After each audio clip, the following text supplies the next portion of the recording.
Before we start, guys, please make sure you stay until the end. If you make one common mistake, you may end up spending, guys, thousands of dollars in repairs. Stay with us, we'll explain what it is.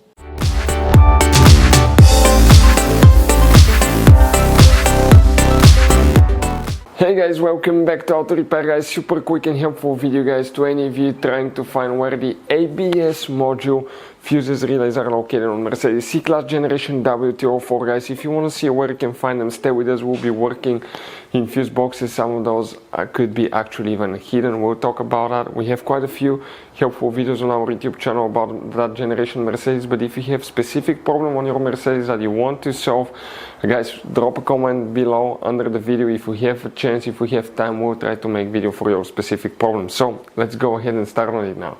Before we start, let us tell you a little bit about us, guys. Every single car we get here at the garage, we try to make at least 200 to 300 free repair videos. We make mechanical repair videos, engines, transmissions, bodywork, electrical, engine, transmission codes, fuses. Why we guys do all that? Because our mission here at the garage is, guys, to save you as much money as we can. All we need in return, please subscribe to the channel, like the video. That way we can keep making these free videos.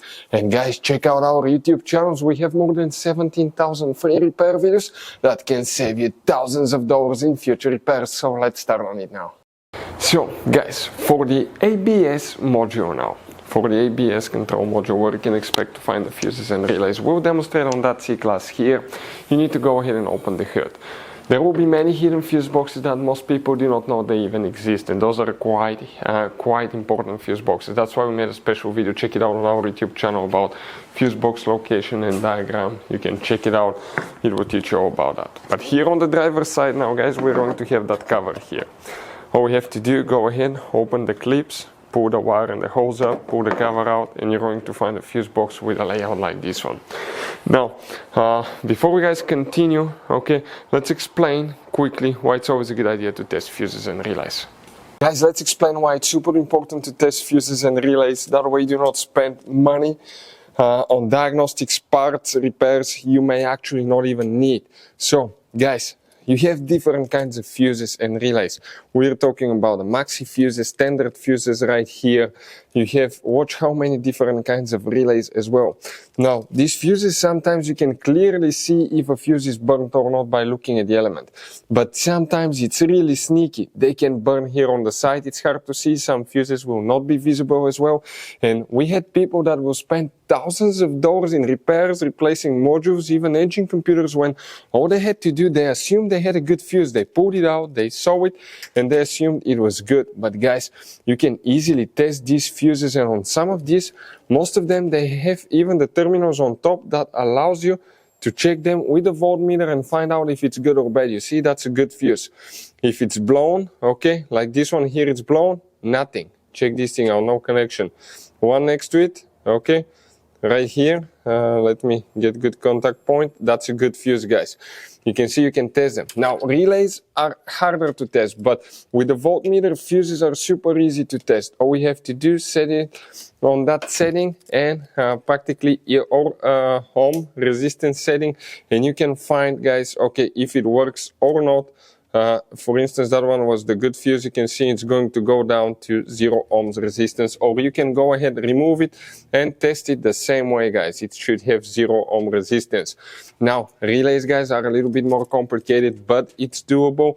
It will take you a minute or two to find out how to do that. Now, we'll put, guys, links to a video that will explain how to test relays, how to test fuses, which battery terminal you need to reconnect and disconnect first if you're doing repairs, because that can cause modules to burn as well, and that can cost you thousands of dollars in repair. Check out the videos, they will be in the description of the video below. So let's start on it now. Here, guys, which fuses relays we need to check. By the way, we will need to check 4 different fuses. Let's start with that. The first one that we need to check is fuse number 1. You see that 25 amp fuse? You need to check that fuse, guys, right here. Then we need to check fuse number 14. So coming to the very back, that's fuse number 17, okay, 16, 15, 14. So 14, okay, if we come right here in an angle, that's that fuse right here that you can see, guys. Next, we have, okay, two more fuses that we need to check. One of them is fuse number 20. That's the very important fuse, the main fuse right here. You will need to check that one, and after that you will need to locate fuse number 35, which will be that 5 amp fuse, okay, that you see right here. That one will need to be checked. What about relays? Specifically for that purpose, you don't have a relay. That's controlled by the front SAM module and the traction and ABS control module, but if you have problems with it, always check fuses, relays for the front SAM module. That's the SAM module. The information about that will be on our channel if you need help with that. In this Mercedes W204, you're going to have all kinds of different fuses and relays that sometimes are hard to find, and if you're in the middle of nowhere, you may have a hard time finding one, guys. Replacement one, you may be stuck. It happened to us. So what we usually do, we buy some spare ones and we put in the glove box for a peace of mind. We'll share a link where you can get them at a really good price, quick shipping. That way you do not waste money and time. That link will be in the description of the video below. Check it out for your convenience. Hopefully, guys, the video will be helpful. Thank you for watching and see you next time.